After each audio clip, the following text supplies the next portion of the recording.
जीवन में उतारने लायक है कि जीवन में याद रखना, माताओं सबसे पहली जवाबदारी बालक को संस्कारवान बनाने की माँ की होती है। माँ को पहला गुरु बताया गया है, पहला गुरु माँ है। पर हम लोग बड़े से अच्छे से स्कूल में रख दें, इंग्लिश मीडियम में जावे सामा को बालक, ओहो इतना बढ़िया स्कूल में पढ़ा रखा है। लेकिन मैं आपको निवेदन करके कह दूं, जीवन में याद रखना, शिक्षा से पहले संस्कार, व्यापार से पहले व्यवहार, और भगवान से पहले जिसने माता पिता को समझ लिया उसके जीवन की नैया पार हो जाएगी। ये पक्का मानना, उसके जीवन की नैया पार हो जाएगी। पर हम बिना संस्कार की शिक्षा के चक्कर में पड़े हैं, जो पाश्चात्य संस्कृति की तरफ हमें मोड़ रही है। हाँ माताओं, सबसे पहली बात, कई घरों में हम भी जाते हैं, कई माताएं या घर के जो बुजुर्ग होते हैं वो कहते देखो हमारा बच्चा हनुमान चालीसा जानता है। बेटा सुना, बच्चा रट कर जय हनुमान ज्ञान गुण सागर, देखो सिखाइए, बहुत अच्छी बात है।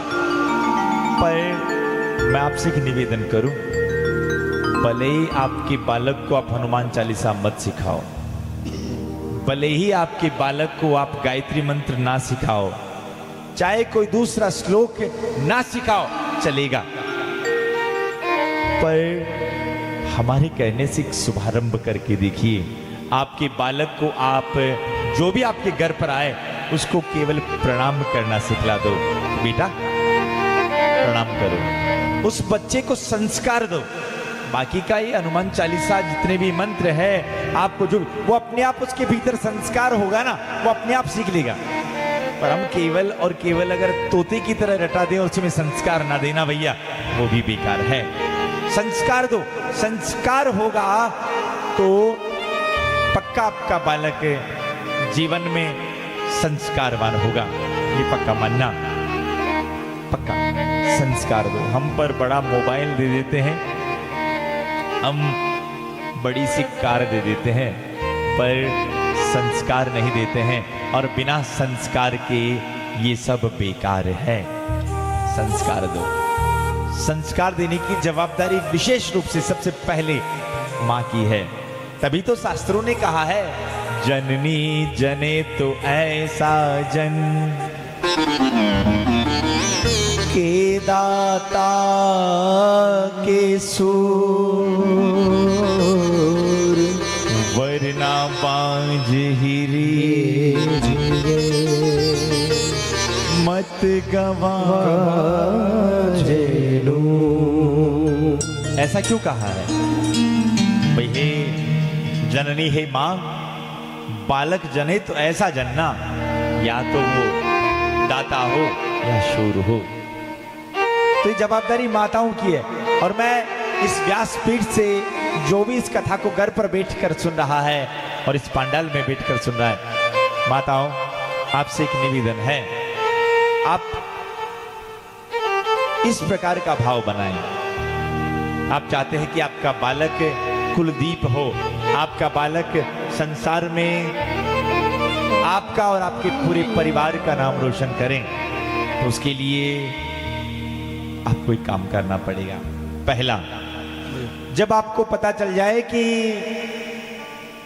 गर्भ में कुछ है, उस समय बस माता और पिता दोनों को जहां तक हो सके, बिल्कुल अगर आप चाहते श्रेष्ठ संतान आपके घर पर हो, तो उसके लिए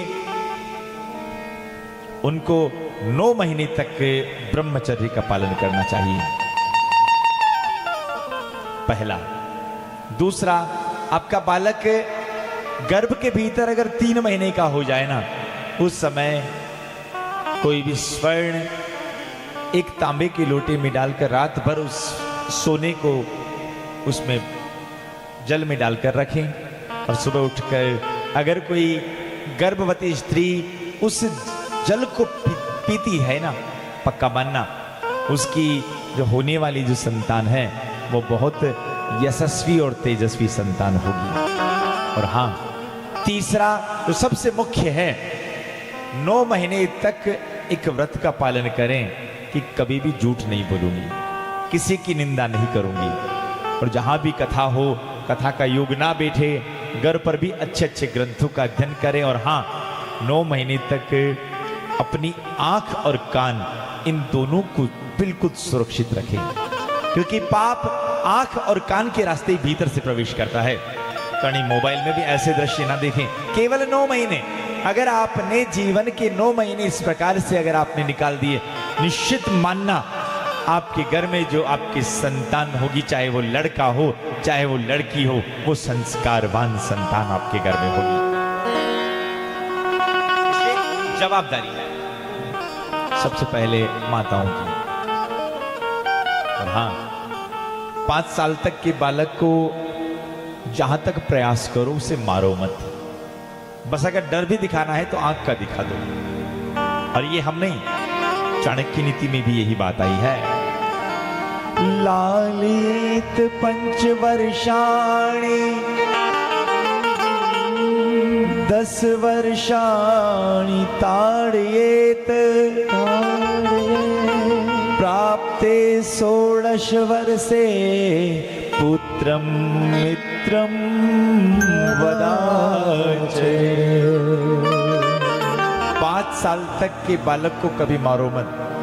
पर दृश्य देखने को मिलता है संसार में, 1-2 साल को तोड़ोगे नमने जो दमोड़ा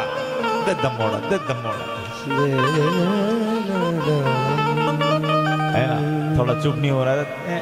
लेकिन ये आप चाहते हैं आपके घर में संस्कारवान बालक हो, तो 5 साल तक के अगर डर दिखाओ तो आंख का डर दिखाओ। और हाँ, छठे में अगर प्रवेश कर जाए, मैं निवेदन करूं, अगर कभी अगर डांटने के साथ साथ अगर मारने का भी मौका आए ना, तो फिर चुको मत। लालयेत 5 वर्षाणि 10 वर्षाणि ताड़येत।